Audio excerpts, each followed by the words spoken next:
Bueno, estamos aquí con Fernando Haddad, profesor. Es un placer recibirte aquí en el ICL. El placer es mío, chico. Sí, es un momento intenso de la vida nacional, con elecciones, elección presidencial, elecciones de gobernadores. Usted posiblemente en esta contienda. Pero quiero saber de Fernando Haddad como persona. ¿Cómo empieza su interés por la vida pública, por la política? ¿Vamos allá? ¿Dónde nace eso? Bueno, siempre he sido una persona muy sociable, así, de trato fácil. Siempre tuve muchos amigos, pero nunca me metí en política. Mi papá pensaba por mí. Mi papá, desde que yo tenía 14 años... ¿Es una familia libanesa? ¿Mi papá es libanés? Mi papá es libanés. Era agricultor en Líbano, ¿verdad? Trabajaba en el campo, para ser exactos. Un terreno para alimentar a la familia y vender el excedente para comprar otras cosas, ¿verdad? Hijo de sacerdote. Mi abuelo era sacerdote cristiano en Líbano. Allá puede casarse el sacerdote, ¿verdad? Allá sí puede. Es hasta cierto nivel, ¿verdad? No patriarca, ¿no? Pero hasta cierto nivel, sí. Pero mi abuelo tiene algo curioso.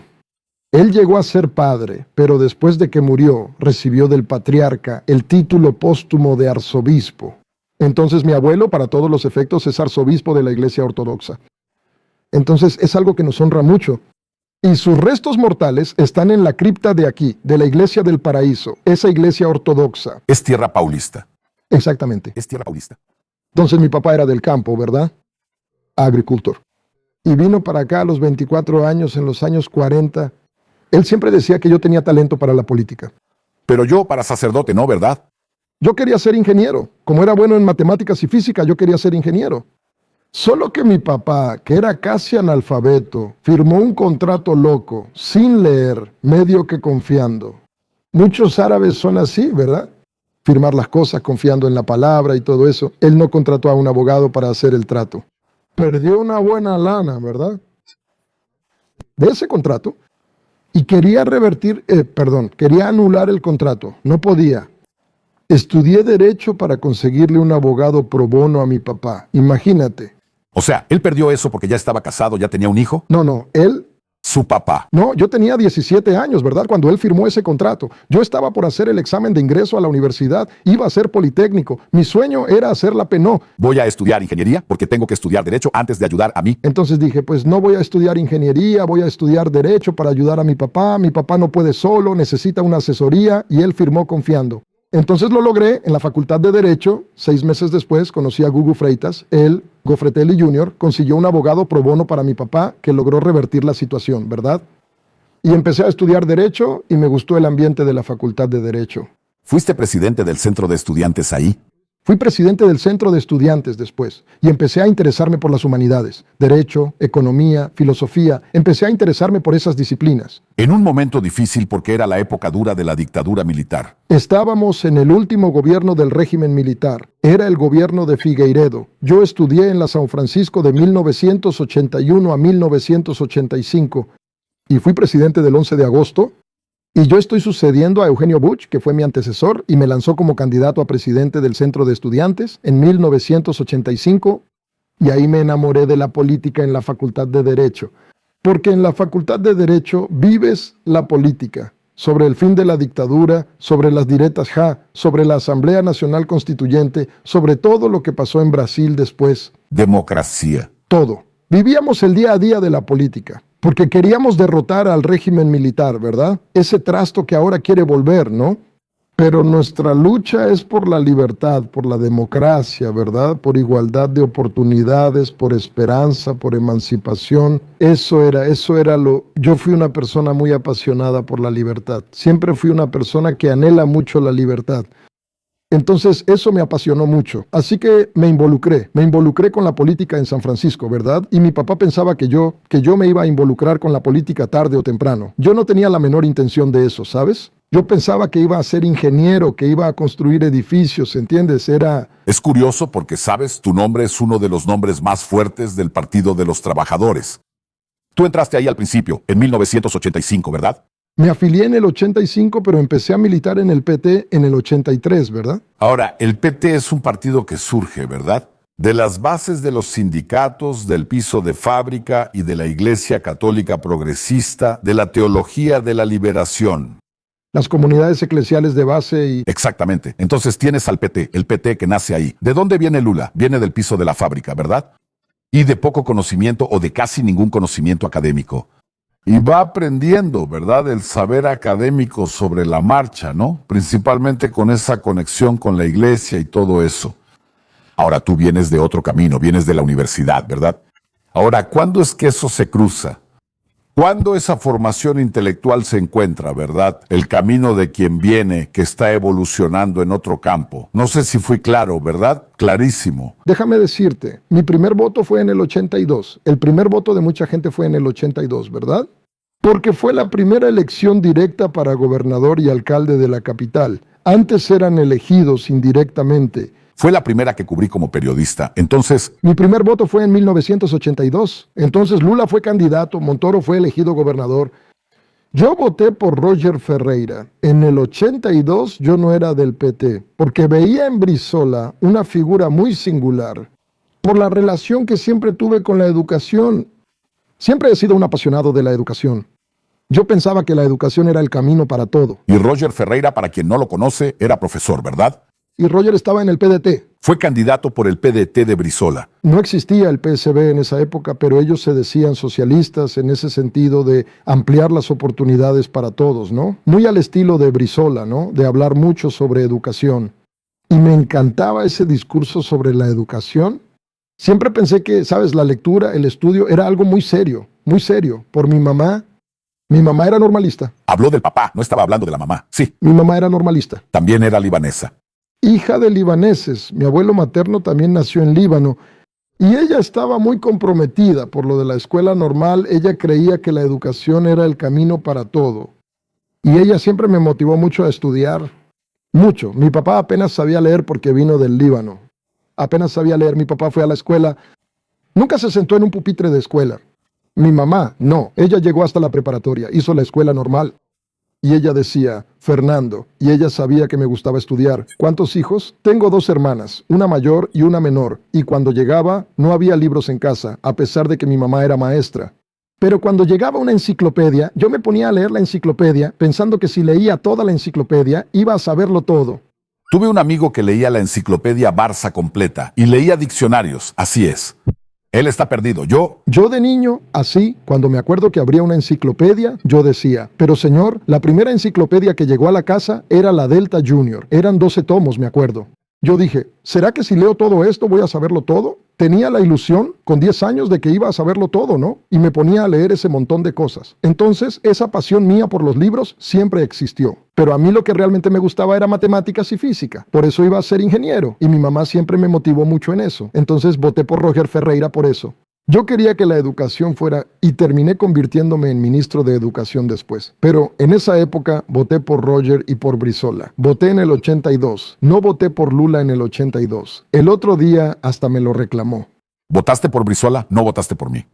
¿Votaste por Roger Ferreira? ¿No votaste por mí? Por Roger Ferreira. Pero En el 83, para gobernador de São Paulo. para gobernador. Fue la primera elección de Lula para un cargo ejecutivo. En el 83 Eugenio Butti, periodista que conoces bien, ¿sí? estuvo aquí en esta silla. Lanzó un libro en la Facultad de Derecho que se llamaba De Právida. Mira, era el D de The New York Times, SD, Utilizado. y el Právida del periódico Právida.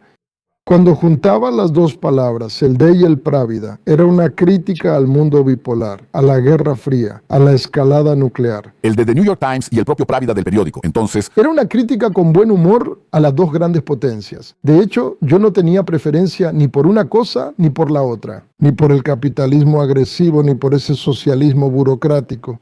¿Verdad? Todo solemne. Y yo dije, me voy a meter en esto, porque era un partido progresista, era un campo progresista, pero con buen humor, no serio, libertario. Era cierto tipo, ¿no? Ellos defendían eso. Y yo me sumé a lo de Eugenio. Fue en el 83, elegimos a Eugenio en el 83, presidente del 11, me involucré con el centro académico. para el centro académico. La gente no sabe bien qué es el 11. Sí, del centro académico, 11 de agosto. En la Facultad de Derecho. En el 84 fui una especie de director informal en la gestión de Eugenio. Y ahí me conoció, le caí bien. Dijo, oye, voy a lanzar a este tipo como mi sucesor, ¿verdad? Y me invitó a ser su sucesor y fui elegido presidente. Entonces, de 83 a 85 empecé a militar en el PT. por causa de Eugenio. Eugenio fue quien me llevó al PT y después conocí, ¿no?, a grandes personalidades del PT, sobre todo en el área intelectual. Entonces, estamos hablando aquí de grandes personalidades del PT, ¿no? Por ejemplo, Fabio Comparato, Dalmo Dallari, por ejemplo, Antonio Cándido. Antonio Cándido. Por ejemplo, Luis Du. Tenías grandes personalidades del mundo académico, que no eran sindicalistas, eran grandes profesores. Marilena Shawi, Paulo Singer. Gente que viene de la universidad, no es de la fábrica. SAC, pero que en ese movimiento obrero ve la concreción del pensamiento. Exactamente. Entonces, además de las comunidades eclesiales de base y los sindicatos, que era algo capilarizado, vino algo más elitista, pero en el buen sentido de la palabra, porque era una élite intelectual, progresista. Esa gente también tiene una colaboración muy grande.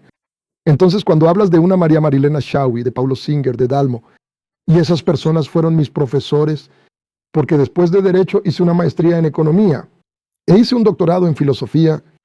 Entonces yo circulé. ¿Tú eres de Derecho? De Economía y de Filosofía. Eso. Entonces yo circulé mucho por la universidad y donde yo circulaba había grandes nombres. Hombres y mujeres, con gran proyección, ¿verdad? En la bibliografía que se producía, de alta calidad. Brasil produce grandes intelectuales, intelectualidades. Ahí se juntó la parte política con la parte de la lectura, del estudio. La militancia con la cuestión de dedicarse a los libros, de entender lo que está pasando, y así. Entonces se juntó una cosa con la otra, ¿verdad? Y por eso también hice carrera académica, ¿verdad? Y me volví profesor de la universidad, en el departamento de Ciencia Política. ¿Y por qué Ciencia Política? Porque podía discutir Derecho, Economía y Filosofía, pero en Ciencia Política es el departamento con espacio. Para todo eso. Todo pasa por ahí, ¿verdad? Y ahí fue una invitación que yo, bueno, no una invitación, una sugerencia que recibí de un profesor de Ciencia Política, que es Andrés Singer, justamente hijo de Paulo Singer, periodista y profesor titular actualmente del departamento, que dijo: Haddad, deberías venirte a la política. Porque esos conocimientos que acumulaste en esas 3 áreas desembocan aquí. Aquí vas a poder estudiar lo que quieras de esas 3 áreas, porque hay relación, ¿no?, con Derecho, con Economía y con Filosofía. Entonces me convertí en profesor de la USP. Ya afiliado al PT, ¿no?, pero sin militancia partidaria, solo tenía esa militancia de colaboración intelectual con el PT, ¿no? Después de que dejé la política estudiantil, hice carrera académica. Pero eso sería más natural en ese momento, tu camino hacia un proyecto. Supongamos, ¿no? No estoy hablando exactamente del PSDB, pero de un proyecto socialdemócrata. Más que un proyecto petista, digamos así, más a la izquierda. Sabes que yo siempre, la gente bromea que soy el petista más tucano, ¿no? La gente bromea con eso. Pero de hecho tengo muchos amigos que lo fueron. Que el PSDB tuvo miembros muy buenos. Entonces, Yo claro que después perdió el rumbo. No, exacto. Yo siempre tuve grandes amigos en el PSDB. Siempre tuve respeto por Cobas, por Fernando Enrique, por Serra. Siempre los consideré personas serias. Gente que quería construir el país.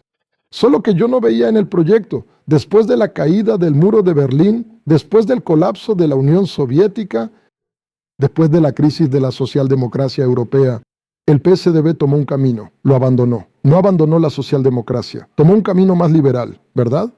Más neoliberal, si quieres. y luego llegó casi a la extrema derecha, ¿no? Actualmente. Una parte, el PSDB, lamentablemente, ¿no? Yo veo ahí al PSDB juntándose con el Centrão, juntándose con Bolsonaro, Tarcisio, Sema, esas cosas. Me quedo perplejo, ¿no? Porque imagínate lo que ese grupo, los padres fundadores del PSDB, ¿qué pensarían de lo que está pasando con lo que queda del PSDB hoy, no? Ahora, el PSDB hoy migró al PSB. Si te pones a ver, ¿dónde está el presidente Raúl Alckmin? ¿Dónde está Alckmin? Hoy, por coincidencia, la afiliación de Aloisio Núñez, ¿no? Y varios del PSDB, varios PSDBistas, varios tucanos me están apoyando aquí en São Paulo. Estoy diciendo esto porque mucha gente, ¿no? Y principalmente las personas más ricas. Ni siquiera hablo de la élite, porque ser rico no quiere decir que seas de la élite. A veces la élite es lo contrario, ¿no? Es lo contrario, ¿no? Pero esos más ricos, vamos a hablar, por ejemplo, de São Paulo mismo, ¿no? En el interior, ellos el PT les da horror. Primero tienen prejuicio de clase, prejuicio de no sé qué más. Contra el Nordeste, contra el presidente Lula, no, tienen un prejuicio muy grande. Y con el PT, porque el PT es el peligro del comunismo. Hasta hoy tienen esa idea, no saben de qué están hablando. ¿Sí? ¿Tienen? Hay mucho. ¿Cuál es tu desafío para decir algo así? Mira, no tengo mucho que ver con esa idea que ustedes tienen de las cosas.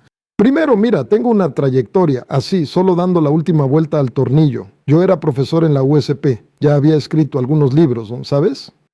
Y Joan Sayad fue invitado por Marta Suplicy, quien fue elegida alcaldesa en 2000 para ser su secretario de Finanzas.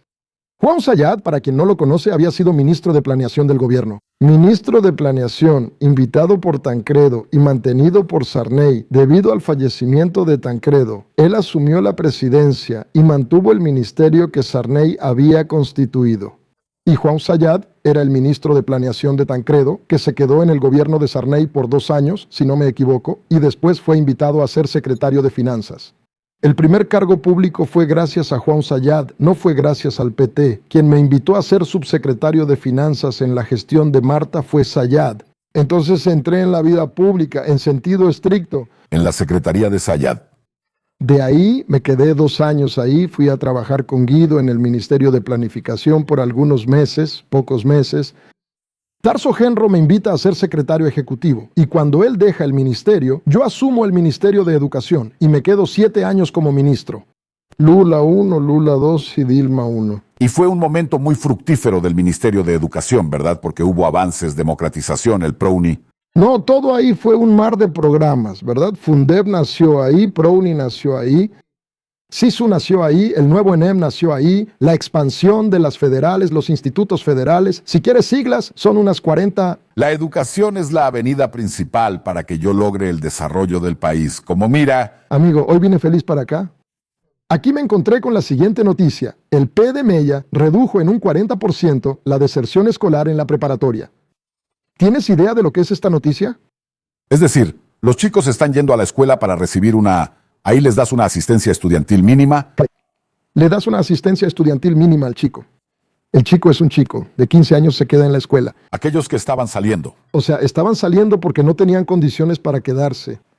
Entonces, mira el milagro, con poco dinero, el milagro que pasó, se redujo en un 40% la deserción del primer año de la preparatoria, que es donde la deserción pega fuerte, ¿verdad? El primer año de la preparatoria. Y la juventud está respondiendo al programa. Esto fue organizado en el Ministerio de Hacienda y en el Ministerio de Educación. ¿Verdad? Llamé a Camilo Santana, armamos juntos el plan. Amigo, hasta hoy él es profesor de la Universidad Federal de Río de Janeiro. Fue contactado por mi secretario, Marcos Pinto, para hacer los estudios del impacto del P de Mella en la deserción escolar. Él se llama, si no me equivoco, Vítor Pereira, Vítor Acevedo Pereira. Hago cuestión de decir el nombre porque la gente necesita saber que hay personas serias en este país haciendo investigación. Y él terminó el estudio antes de que existiera el P de Mella. Dijo, mira, este programa va a tener un impacto del 33 en la deserción. Bajó 33 en la deserción. Lo sé porque llamé a Marcos Pinto, viniendo para acá para recordar el número. Él dijo, no, era 33% y bajó 40%. Bajó 7 más de lo previsto por el estudio académico, que fundamentó el ahorro. Yo busqué a Camilo con ese estudio. Le dije, oye, vamos a hacer negocio. Llevamos esto al presidente Lula, que ustedes conocen. Dijo, es para ayer esas cosas de Lula, ¿no? Hay que hacerlo. Imagínate, llevas un proyecto que baja el costo, reduces 33% de la deserción y ahora estamos cosechando los frutos, la deserción bajó un 40%. Entonces, educación, mi querido. Si no educas a las personas, no sirve de nada. No empieza contigo. Para que cuides tu salud, necesitas estar educado. Hoy, para que cuides tu salud y tu cuerpo, ¿verdad? Necesitas tener conocimiento sobre cómo funciona, qué te hace bien, qué te hace mal. Si no tienes ese conocimiento, vas a ser tragado, vas a ser devorado por este mundo digital loco, este mundo de la tecnología. No es que la educación sea una panacea. Va a resolver todos los problemas, pero sin ella no sabes ni por dónde empezar, ni siquiera empiezas a conversar. Hay gente, recordemos que Alemania antes de Hitler era el país más culto del mundo. Entonces, no es que la educación vaya a resolver todo, porque está la política. ¿Qué vas a hacer con la educación? Necesitas saber eso. Entonces, no es cualquier educación, ¿verdad? Es una educación que debe darse para permitirle al individuo, ¿no? Las condiciones para que él se desarrolle plenamente, respetando al otro, respetándose a sí mismo. Pero sin educación no tienes... ¿Cuál es el país que tiene oportunidad en el mundo sin educar? ¿Cuál es el país desarrollado que tiene una población sin educación, mal formada, sin acceso a la educación formal, a la universidad? El otro día había Tarso diciendo que el diploma no es tan importante, pero el ¿Cómo puedes pensar en educación? El 60% de la fuerza laboral de Corea tiene educación superior. Eso no significa que vas a esos países allá. Que fueron llamados en esa época tigres asiáticos, crecieron con una inversión brutal en educación. Sí. Empezó con Japón. ¿Japón? De hecho, Alemania hizo una revolución en la época de Bismarck ya muy profunda, ¿verdad? Después tuviste a Japón, tuviste a los tigres asiáticos y hoy tienes a China. ¿Por qué en Brasil es tan difícil que eso pegue, Pero empezamos a hacer un gran cambio, ¿verdad?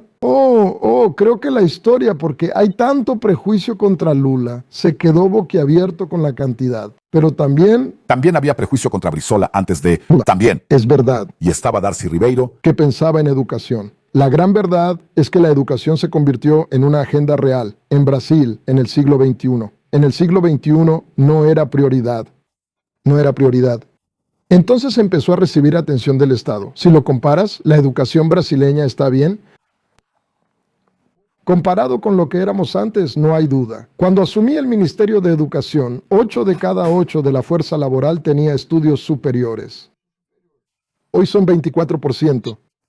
O sea, triplicamos la fuerza laboral con educación superior. Bueno, pero todavía estamos lejos del 60% de Corea, pero ¿te das cuenta? Brasil se atrasó en la independencia, se atrasó en la abolición de la esclavitud, se atrasa en la formación de la primera universidad. No somos los últimos en América Latina, somos los últimos en crear la primera universidad. La creamos en el siglo XX. ¿Sabes cuándo Perú, Argentina y México fundaron su primera universidad? En el siglo XVI. 300 años antes que Brasil, siglo XVI. 4 años antes. Ellos ya estaban fundando una universidad. Nosotros no fuimos a fundar la primera universidad sino hasta el siglo XX. Entonces Brasil tiene eso. La ventaja de Brasil es que cuando decide hacer algo lo hace. El problema es lograr que el país decida hacerlo, porque esa gente adinerada quiere educar a sus propios hijos. No les preocupa la educación del país. Él está preocupado por lo suyo, y así sucesivamente. Él manda a sus hijos a una escuela privada o los manda fuera de Brasil. Los manda fuera de Brasil. Antes los mandaban. No había universidad aquí, así que la gente iba a Coimbra, estudiaban derecho. ¿Se iba al extranjero? Esa cosa de Lula, el presidente Lula duplicó los cupos en las universidades federales durante sus mandatos. O sea, él hizo en 8 años lo que el país había hecho en 500. Él lo hizo en 8, igual, duplicó los cupos en las universidades públicas federales. Ahí tú dices, no, él hizo una improvisación. No, él invirtió en campus universitarios, en 126 ciudades nuevas, que no veían ni la sombra de una plaza de educación superior pública. Entonces estamos hablando de un tipo que luchó por la educación. La apuesta que hice allá por Roger Ferreira, por Brizola en el 82, se realizó con Lula en 2002, y yo en 2005 asumí el ministerio. Y yo no tenía restricción presupuestaria, chico. Pero ahora es curioso. Lula dijo, vas a hacer lo que puedas hacer. No vas a preguntar, ¿hay dinero? Vas a responder si vas a poder entregar hasta 2010 lo que me estás prometiendo. quiero decir, yo era ministro de Educación, pero sabía que hay restricción de dinero para hacer, restricción de fondos. Pero también fui ministro de Hacienda para ayudar a que esto avanzara, ¿verdad? Y entonces, ¿y cómo? Son posiciones estratégicas. Y como ministro de Hacienda, recuperamos el piso de la educación y la salud, que el tope de gasto de Temer había congelado. Para que te des una idea, pusimos, además de la inflación, 43% más de recursos en educación y 60% más de recursos en salud, por encima de la inflación. ¿Por qué hicimos eso? Porque recuperamos el piso de la salud y la educación. Y obviamente la salud que estaba deteriorada, sobre todo durante la pandemia. Retraso en consultas, exámenes, cirugías, todo, ¿no? Acumulado. Nosotros pusimos 60% más de recursos en salud por encima de la inflación en 4 años. Este es el gobierno. Es un gobierno progresista, ¿entiendes? Es un gobierno que está reconstruyendo el Estado después del desastre que ocurrió. Hay dos visiones más radicalizadas de todo esto, ¿verdad? Creo que la izquierda, una izquierda más radical, piensa que todo esto es un acuerdo con las élites, que la salida es la lucha radical, armada, para derribar algo que ya no existe, con pocas experiencias, ¿verdad? Y la gente que tiene miedo de eso, que dice, el PT es comunismo, Haddad en el fondo es marxista rojo y peligroso, ¿verdad? Mientras que el otro lado dice, no, él negocia demasiado, ¿verdad? Está bien. ¿Cuándo va a superar Brasil eso? Mira, A ver, porque vivimos una situación paradójica. Déjame darte algunos ejemplos. Desde los años 90 no se cobra impuesto sobre la renta a los dividendos en Brasil. quería entrar en eso, en la cuestión del Estado, ¿verdad? Desde 1990. Desde el gobierno de Fernando Henrique no se cobra impuesto sobre la renta a los dividendos. Pasamos por 4 gobiernos y no tocamos ese tema. El ministro de Hacienda dijo, yo voy a cambiar eso. Para garantizar la exención del trabajador hasta 5,000, necesito cobrarle a alguien que no paga. ¿Quién va a pagar? Entonces yo dije, ¿quién va a pagar? Es quien gana dividendos, más de $1,000,000 por año en dividendos. Va a pagar. Quien tiene fondo offshore en paraíso fiscal va a empezar a pagar. Quien tiene fondo familiar que hoy no paga va a empezar a pagar. Las casas de apuestas que estuvieron 4 años sin pagar impuestos Eso es absurdo. van a empezar a pagar y a constituir un fondo que permitió pagar salud y educación, como acabo de mencionar, y eximir al trabajador del impuesto sobre la renta hasta 5,000 y recuperar la política de valorización del salario mínimo, que estuvo congelada durante 7 años. Eso no es comunismo, nada de lo que esa persona está pensando, y tampoco es neoliberalismo, no es ni una cosa ni la otra. Eso es un intento de hacer justicia social. Tú, Así, yo no le estoy quitando nada a nadie, no estoy metiéndome con el derecho de nadie. Ahora, estoy hablando del ingreso de esa persona. Estoy diciendo, oye tú, el trabajador paga 27.5 de impuestos sobre la renta. ¿Tú no quieres pagar 10 por qué? ¿Qué tiene uno de mejor que el otro? ¿O qué es? Entonces todos tienen que aportar su parte justa. ¿Y qué dice la derecha? Haddad está inventando impuestos. No, no estoy creando ningún impuesto, solo estoy cobrando. ¿qué es lo que quiere esa derecha? No, ¿Es como ellos quieren? los neoliberales quieren un Estado mínimo. El Estado mínimo, para quien está pagando los impuestos, para ellos es un Estado grande, ¿verdad? Exacto. ¿Por qué no hablan de Estado mínimo cuando otorgan exenciones fiscales a los empresarios? ¿Por qué no hablan de Estado mínimo? Porque eso ahí, No hablan de Estado mínimo cuando la gente del agro, por ejemplo, recibe el plano Zafra. Cuando tú, el plano Zafra no es Estado mínimo. el plan de Zafra lo apoyan porque es subsidio, es crédito subsidiado, es presupuesto general de la Unión. Ellos aplauden. Pero cuando vas a hacer algo para el trabajador o pagastalón, ¿qué estás pensando? Entonces es un asunto muy paradójico. Ahora, todo lo que aprobamos, todo lo que dije, fue aprobado por el Congreso Nacional, que es 80% conservador. ¿Por qué el Congreso lo aprobó? Es 80% conservador. Y todos esos partidos que están hablando, que dicen de mí esto y aquello, votaron conmigo. No puedes crear, no puedes corregir un tema de impuestos en Brasil sin pasar por el Congreso. Entonces el partido de Tarcisio, el partido de Kassab, el partido de Temer votaron a favor de esos proyectos para cobrarle a quien no paga. Y ahora están diciendo que la culpa es mía. La culpa no es mía, no, la responsabilidad es mía. Porque yo dije, voy a meterme con los privilegios para favorecer al trabajador, no es para aumentar el Estado, porque no estoy aumentando el Estado. Para tener un mínimo de justicia en esto, ¿verdad? Para tener un mínimo de justicia. Ahora, ¿cómo llevar ese pensamiento a esos, verdad, esos adinerados del interior, por ejemplo, de São Paulo? Ellos, Chico, Ellos, ¿cómo mostrarle a esa gente que esto es bueno para todos y para ellos también? pero toma la historia de Brasil que tú conoces bien, ¿verdad? Todo aquel que intentó hacer algo para que este país se volviera algo grande, causó miedo en la gente en vez de admiración. En vez de causar admiración, oye, hay alguien ahí que quiere hacer las cosas, ¿verdad? Vamos a hacer que Brasil sea grande, no Estados Unidos. Vamos a hacer que Brasil sea grande.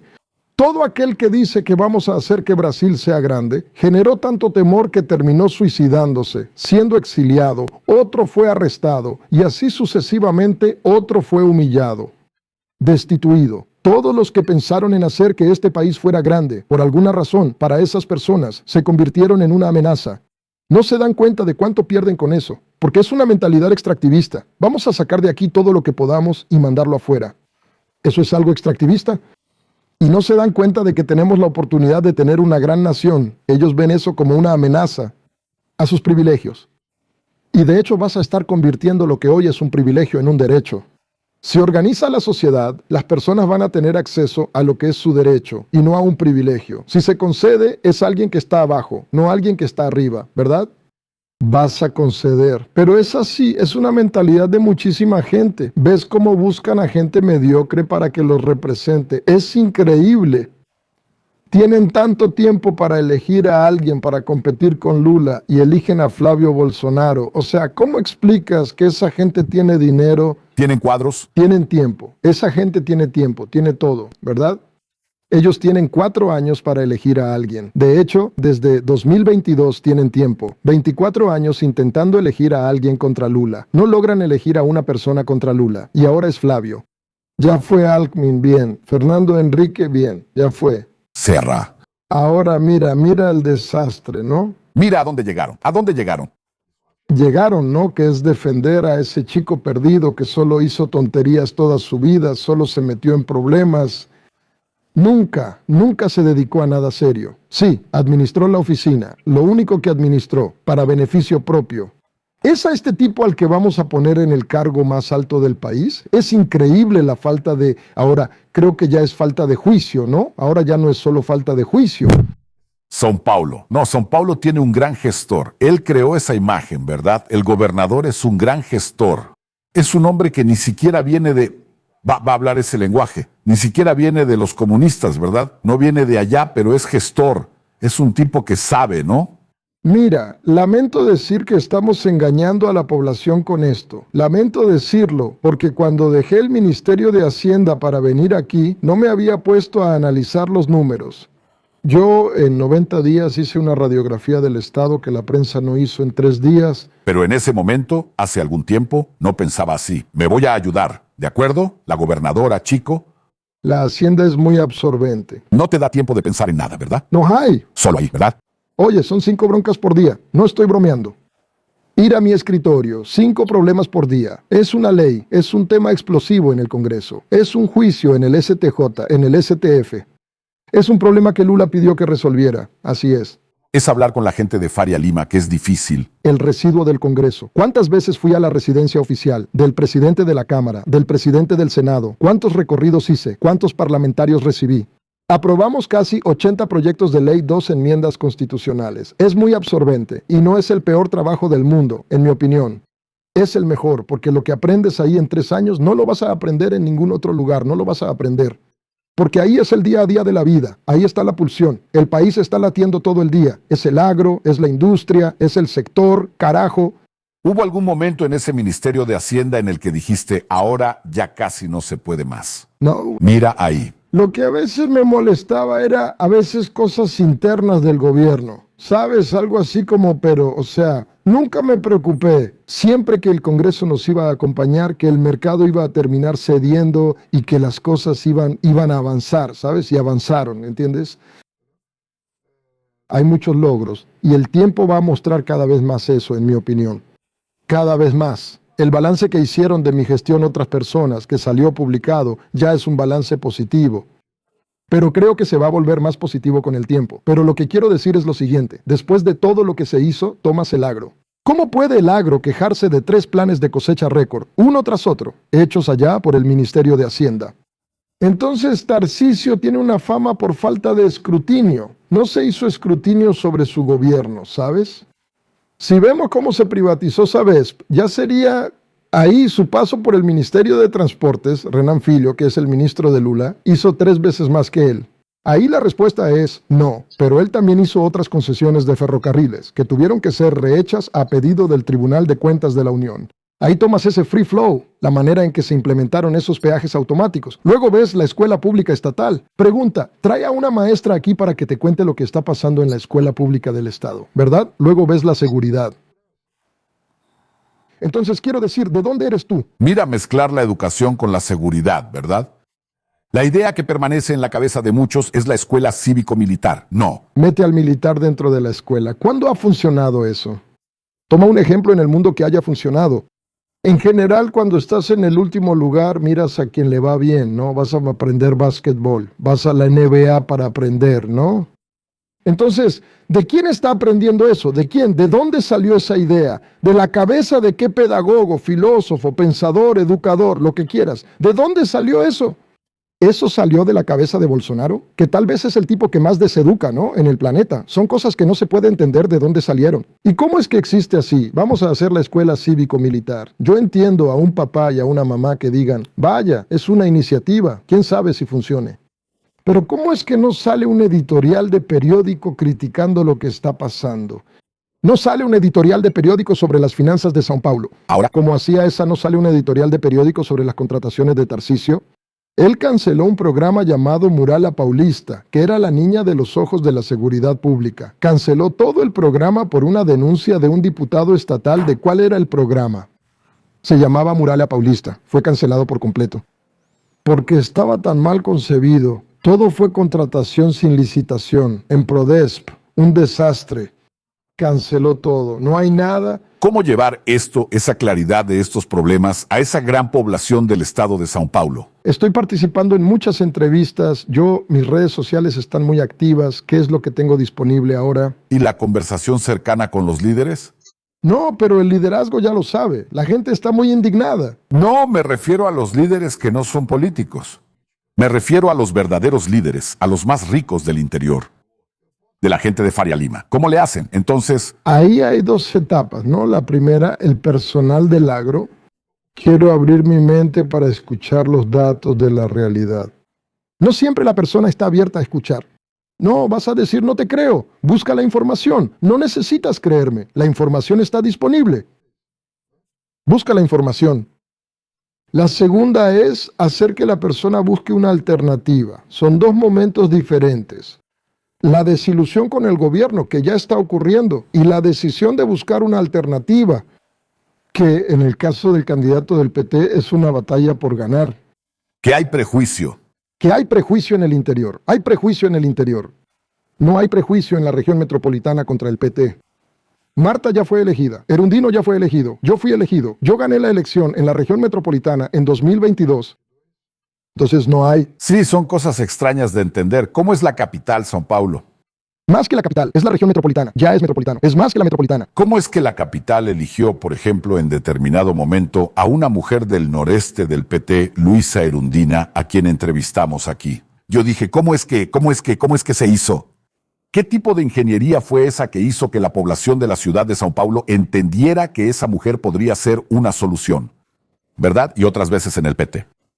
¿Por qué ese pensamiento de la capital es tan fuerte y llega a eso, pero no llega tan fuerte al interior? Mira, hay explicaciones de todo tipo, ¿verdad? En las grandes aglomeraciones urbanas, primero que nada, la información circula mucho más. Es más difícil contener la información, ¿verdad? Circula mucho más. Sí, eso es normal en todo el mundo.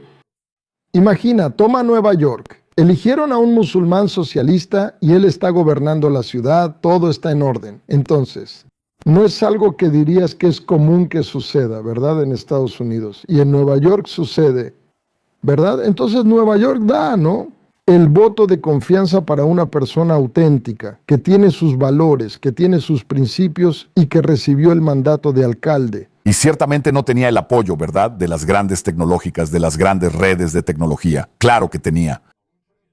Enfrentó a todos y ganó. Entonces, en esos grandes conglomerados, esos fenómenos de apertura a lo nuevo son más comunes en el mundo, no solo aquí en Brasil, en todo el mundo. Eso pasa con mucha frecuencia. Y a veces la información llega y ahí están todas las capas intermedias que funcionan mejor. Los filtros funcionan mejor a pequeña escala que a gran escala. Nadie tiene control sobre la vida de nadie. Por eso la gente acude, ¿verdad?, a las grandes metrópolis muchas veces en busca de más libertad, ¿no? Porque se sienten más anónimas, más libres para pensar, para hacer, para disfrutar a su manera. Se abren más caminos para desarrollarse. Se abren más caminos, hay más interacción, ¿verdad? Pero bueno, hoy en día te voy a dar un ejemplo. Yo creé el Instituto Federal de São Paulo, ¿verdad? Ese instituto hoy tiene 42 unidades en funcionamiento en el estado. Vamos a terminar el año con 57 unidades en funcionamiento. Entonces, estamos hablando de una comunidad de 100,000 personas, prácticamente toda en el interior. Todo en el interior. Entonces, están llegando nuevos vientos, ¿verdad? en el interior que también van cambiando poco a poco el ambiente, van rompiendo resistencias. Entonces, es una actividad política, eso es, ¿verdad? Es ir rompiendo las resistencias y mostrando que hay alternativas que no ponen en riesgo lo que tienes de más valioso en la vida, no lo ponen. Al contrario, se abren nuevas posibilidades concretas que amplían tu horizonte. No van a disminuir nada de lo que tienes. Al contrario, van a ampliar tus horizontes de posibilidades de desarrollo. ¿Y cuál es la importancia de São Paulo en esta transformación de Brasil? Chicos, São Paulo se ha estado quedando atrás desde hace algún tiempo. El estado de São Paulo creció apenas un 0.5% el año pasado contra un 2.3% de Brasil, que ya me pareció poco. ¿Y el Nordeste? El Nordeste está creciendo más que el promedio nacional. Entonces, lo que quiero decir es lo siguiente. Nosotros, São Paulo, está dejando de ser un ejemplo de políticas públicas. Está dejando de ser una vitrina, ¿verdad? Aquí tuvimos muchas cosas hechas en São Paulo que eran una vitrina, porque había innovación. Y a veces incluso el PSDB, que nosotros éramos oposición, reconocíamos, ¿verdad?, méritos, ¿verdad? Si tomas el Poupa-Poupa-Tempo, era algo que fue valorado como una innovación institucional. Pero si tomas el CEU de la gestión de Marta, ¿verdad? Yo fui parte del equipo que estructuró el programa de los CEUs en São Paulo. El billete único también se hizo en la gestión de Marta. Varias cosas se hicieron, ¿verdad?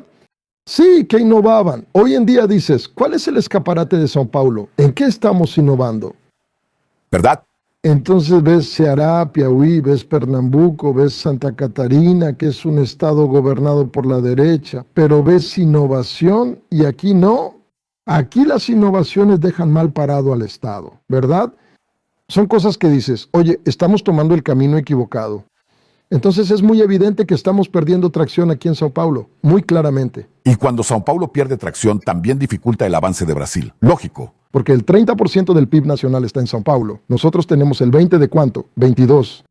¿Cuánto? 22% de la población aproximadamente, tal vez. 22, 23 de la población brasileña y 30 del PIB, 31 del PIB. Entonces casi un tercio del PIB brasileño está aquí. Ya fue más, ya fue 50%, ya fue 40%.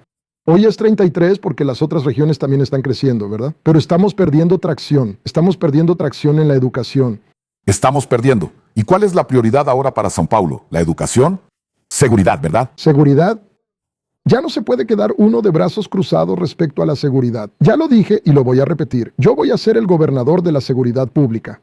Pero sí, pero la gente en general piensa en la seguridad como represión, como policía violenta, policía con alto índice de letalidad que mata.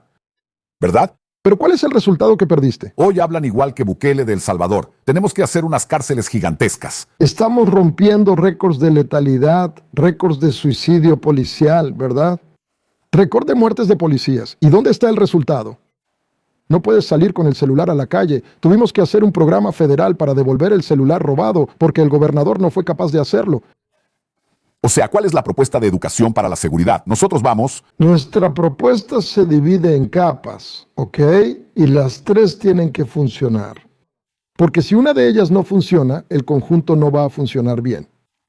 Ellos ni siquiera son conscientes de eso. La primera capa es lo que se llama la cúpula del crimen organizado, que hoy en día implica mucha corrupción, mucha corrupción.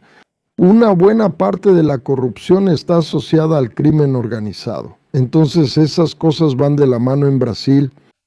¿Cuál es el ejemplo?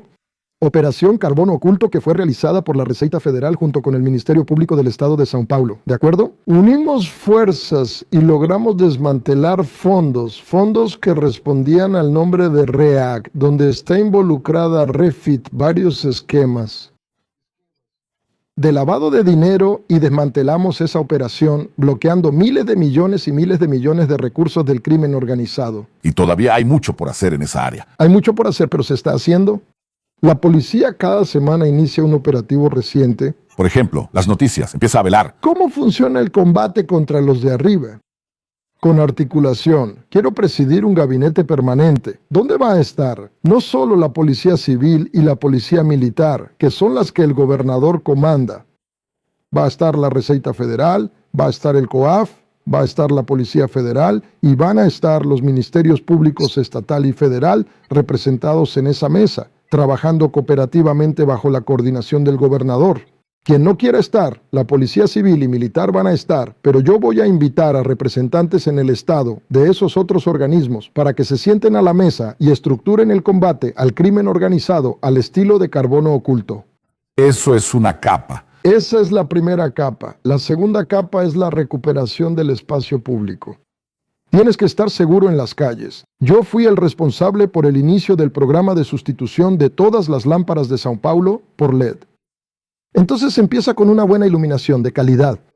Yo empecé, hice toda la periferia y después las gestiones siguientes concluyeron el proceso. Pero yo empecé en todos los barrios de la periferia de São Paulo a poner lámparas LED. Pero tienes que recuperar el territorio. Y para eso tienes que tener una política que involucre tecnología, inteligencia y patrullaje. Hoy no tenemos eso. Hoy no usamos la inteligencia artificial para detener a la persona en flagrancia. Lo que tienes con tecnologías tan disponibles cuando se detecta la placa de un auto, ya tienes la placa, el radar de mi época. De alcalde lo percibió de inmediato. En mi época de alcalde hice un convenio con Alckmin, permitiendo que el radar del ayuntamiento se usara para localizar la placa de autos robados. ¿Verdad? Y eso está funcionando. Pero el auto ya tiene que haber sido robado para que puedas encontrarlo. No puedes atraparlo en flagrancia porque hasta que la placa entra al sistema y el radar empieza a captar, el tipo ya desarmó el auto. El tipo ya deshizo el auto ahí, ¿no? Desmanteló el auto en algún deshuesadero. Lo mismo pasa con el robo de casas, el robo de celulares. Ahora tenemos al gobierno federal, porque el gobierno estatal no hizo nada aquí en São Paulo. El gobierno lanzó una plataforma en la que tú, con el email del celular, puedes registrar mi celular. Si es robado, La persona que vaya a comprar el celular robado va a saber que el celular es robado. Solo tiene que consultar la plataforma. Entonces, es una iniciativa que el gobierno estatal debió haber tomado, como lo hizo el gobierno de Piauí. Ya lo hizo. y allá funcionó, ¿verdad? Y allá funcionó. Nosotros nacionalizamos el gobierno aquí. Hasta Tarcisio pidió disculpas. ¿Cómo es eso de pedir disculpas en el 4º año de gobierno? Está bien, todo bien. Uno hasta disculpa, pero vamos a cambiar de gobierno, ¿verdad? Uno disculpa y dice, está bien, vamos a cambiar de gobierno. Te vamos a condenar por el resto de tu vida, pero no vamos a tener que elegirte, ¿entiendes? Entonces, esa es la segunda capa. Tienes que usar la tecnología disponible, porque no vas a tener patrullaje para cada ciudadano, no vas a tener un policía para cada persona, ¿verdad? Entonces, ¿qué tienes que hacer? Tienes que saber cómo patrullar y cómo detener en flagrancia, porque ahí sí estás resolviendo el problema. Obviamente eso también implica actuar en las altas esferas, ¿no? Combatir el crimen en las altas esferas. Para combatir la receptación, para combatir la exportación de celulares robados a otros países. Entonces, la aduana tiene que estar funcionando, la hacienda tiene que estar funcionando, todo tiene que estar funcionando de manera integrada, porque si no, no atrapas la cadena del crimen, no la desmantelas. Entonces, el espacio público. Y el tercero, que poca gente le da, Abarca a la mayor parte de la población. no, el tercero abarca a la menor parte, pero el que abarca a la mayor parte es el espacio público. El crimen en el espacio público. Pero estoy muy preocupado por el crimen en el espacio privado, que es lo que está ocurriendo cada vez más. Feminicidio, violación de menores, abuso de ancianos, maltrato a personas con discapacidad. Eso ocurre dentro del espacio privado, no ocurre en la calle. No, alguien va y le da un golpe a la persona, la arresta, ¿verdad? Dentro de casa, esa persona, ¿verdad?, que físicamente está en desventaja frente a un hombre, puede ser abusada, ¿verdad? Y ese delito está rompiendo récords en São Paulo. Está rompiendo récords en São Paulo, sobre todo el feminicidio. Y mi Viltarcidio no hizo absolutamente nada. Este año lanzó una aplicación completamente ineficaz para combatir este tipo de delito. Entonces el espacio privado, los programas para este tipo de delito, el espacio público en Jairi para inteligencia y planeación para este tipo de delito. Y la alta esfera, ¿sin qué? Porque nada de esto va a funcionar. Son esas 3 capas integradas las que van a estar en mi plan de gobierno y yo voy a presidir. Quiero repetir esto. Si soy elegido gobernador, yo voy a presidir ese gabinete. Porque quiero que el gobernador del estado rinda cuentas de lo que más aflige hoy a la población de São Paulo. ¿Qué es la inseguridad pública? Que es la inseguridad que estamos viviendo.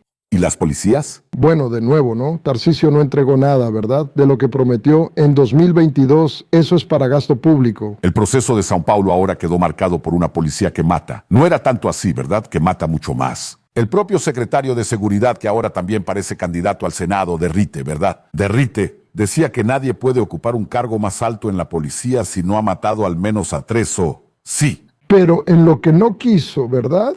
O sea, ves a una persona que no tenía liderazgo, que no era líder en la policía, que se vuelve secretario y hace ese ridículo. Y varios comandantes fueron destituidos, ¿verdad? Fueron apartados al principio. No, no es eso, es peor que eso. Varios amigos del rey fueron promovidos, sin el menor. Es como si el secretario hubiera nombrado a sus propios amigos de la generación para cargos de mando, dejando de lado a gente competente. Eso causó problemas en la corporación. Hay gente que dice, va a tomar 3, 4 años recuperar lo que Derrite le hizo a la policía militar. ¿Es una especie de venganza entre sus superiores? Es algo estúpido. Porque si los criterios de promoción meritocrática tuvieran que ser revisados, no podrían ser sustituidos por el compadrazgo, que es lo que pasó. Mi compadre, voy a poner a mi compadre, que es mi compadre, La policía, principalmente la policía militar, el sector más complejo para el gobernador de São Paulo, organizar. Mira, voy a decir algo aquí que la policía militar es una corporación muy importante en el estado de São Paulo. Es una corporación. Así, un porcentaje altísimo de estos profesionales, altísimo. Es gente seria, quiere hacer el bien, quiere trabajar bien, entonces necesitas trabajar la cadena de mando. Estos tipos van a atender, van a responder a los estímulos correctos, están disponibles para el poder público, están disponibles para la población. Ahora, si empiezas a dar la orden equivocada, no sirve de nada, es una corporación militar, ¿sabes? Son personas entrenadas para respetar una cadena de mando. Si esa cadena de mando tiene en su ápice a una persona desequilibrada psicológicamente, eso va a tener efectos, no tengas duda de eso, incluso en la salud del propio militar. No pienses que los policías militares no están sufriendo, porque sobre todo desde el punto de vista psicológico, el número de suicidios muestra un sufrimiento evidente. Una salud mental, una serie de cosas. Esa corporación tiene un gran valor. Y estoy seguro de que si entregamos un programa de gobierno, un plan de seguridad pública y debatimos con los comandantes, vamos a ganar a ese personal para algo serio. Algo bueno, algo serio.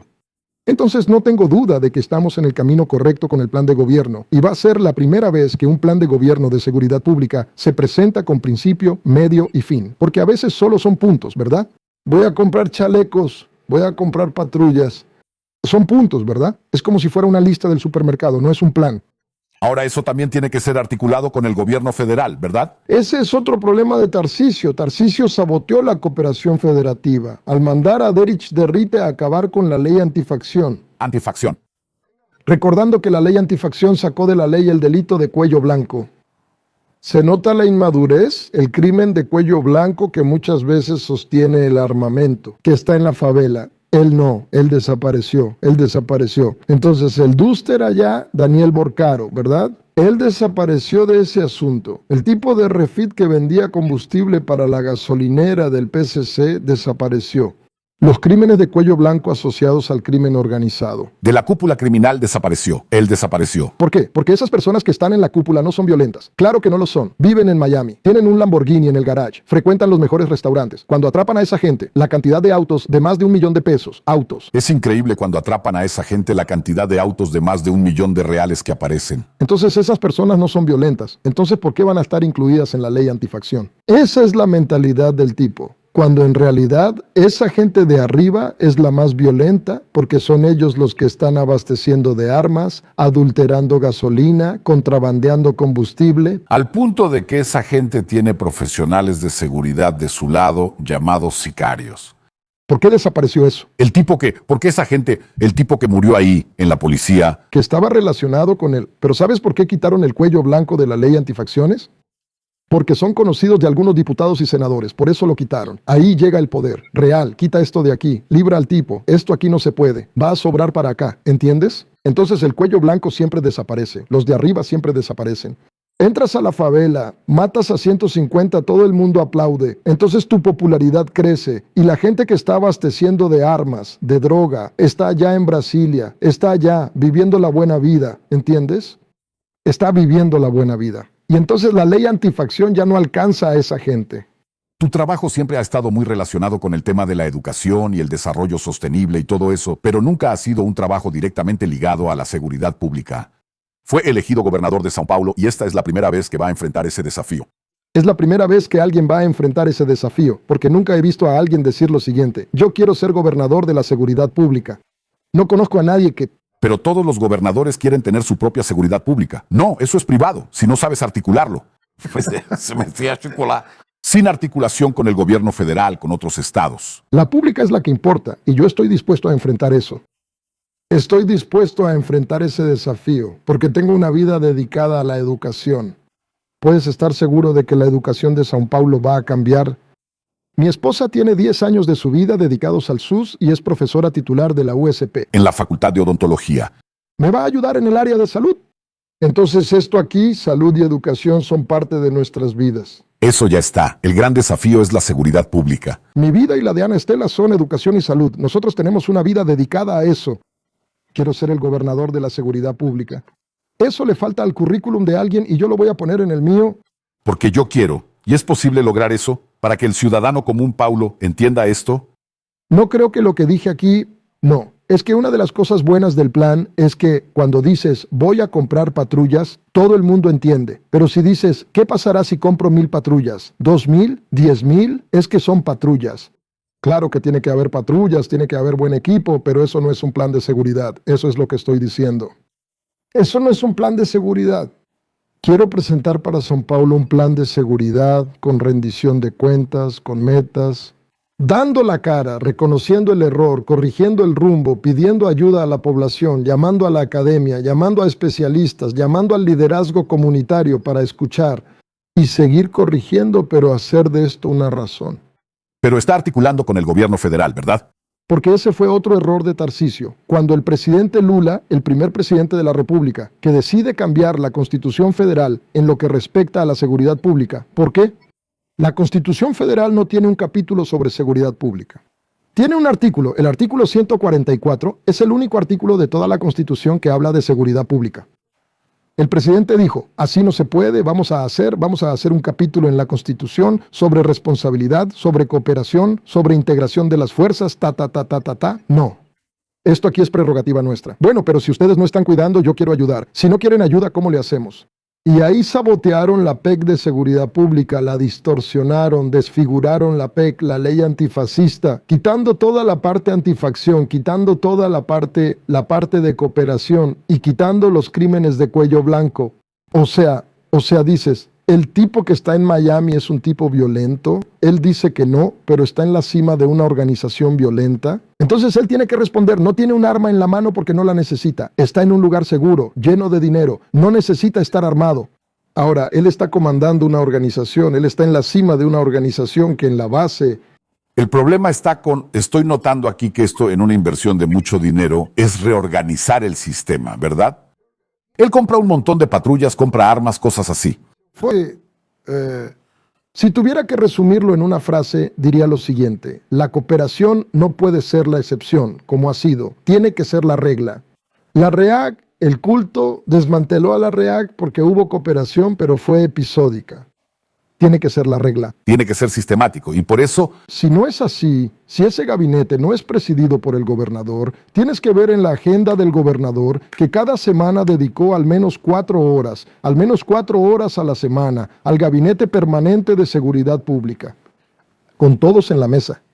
Si eso no pasa, y eso nunca ha pasado, olvídalo. No lo vas a corregir. Con disposición de hablar con el presidente de la República, con disposición de hablar con los alcaldes, con disposición de hablar con el representante de cada uno de esos organismos que mencioné. Si no haces eso, olvídalo, no va a suceder. Sí, ese tal vez sea el mayor desafío hoy de Brasil, ¿verdad? Creo que sí. Que termina siendo señalado en un país que tiene organizaciones. Estamos perdiendo el objetivo. Criminales que están, terrorismo internacional por el oportunismo, ¿no? De los Estados Unidos, ¿verdad? Y lo que menos importa es cómo lo vayas a llamar. Lo que más importa es cuál va a ser tu respuesta, cómo lo vas a resolver. Eso es mafia, terrorismo, facción, llámalo como quieras. ¿Cómo lo vas a resolver? Eso es algo con lo que Flavio Bolsonaro no puede, no. Nunca se ha dedicado a eso. Nunca se ha dedicado a nada, ¿verdad? No tiene ningún proyecto aprobado. Yo digo estas cosas y luego la gente se indigna un poco. Pero ¿cuál es la relevancia de sus mandatos? Excepto la administración de los fondos de la oficina, que por lo visto hizo con mucha competencia. Pero fuera de eso, ¿qué hizo? Ni cuando su papá era presidente hizo algo. No hizo nada. ¿Y cómo es que esa gente puede tener algún deseo de... Es un disparate, no se puede. Bueno, eso es lo que vamos a ver de ahora en adelante, ¿no? En el transcurso de esta campaña, qué propuestas surgen, también las que surjan del otro lado. Lo cierto es que tal como están las cosas, la población no lo quiere. Eso es, la seguridad pública va a ser prioridad y no es una prioridad solo de discurso electoral. La persona va a poder acompañar la agenda del gobernador, los resultados, lo que vamos a estar entregando, cuáles son las decisiones que se están tomando. Todo el gabinete permanentemente conectado y rindiendo cuentas periódicas cada 3 meses, cada 7, periódicamente. Vamos a entregar un informe. Avanzamos en esto, retrocedimos en esto. ¿Qué tenemos que hacer? ¿Cómo puedes ayudar? Así es como vamos a hacerlo. Bien. Ahora empezamos a ver el debate sobre esto y cómo la población recibe esta idea, ¿verdad? Eso es. Muchísimas gracias por venir aquí. Ricardo Mello, gracias a ti.